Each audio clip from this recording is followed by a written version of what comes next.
Hey everyone, welcome back to our channel. So in today's video, I'll show you how you can fix Live Suspended on TikTok.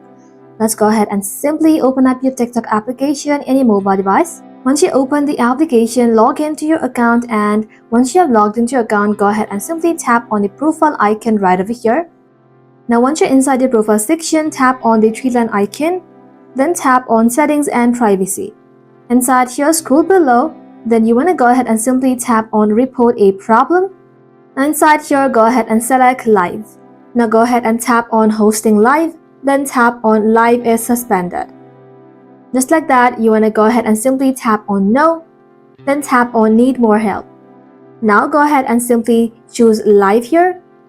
And just like that, inside here, go ahead and tap and explain your situation. Be careful, respectful, and ask TikTok to review your case. Once submitted, TikTok usually replies within 24 or 48 hours.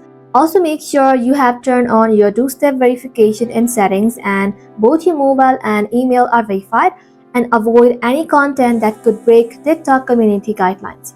And that's it. In this way, you will then be able to fix TikTok Live Suspended. Thank you all for watching the video till the very end and stay tuned until our next upload.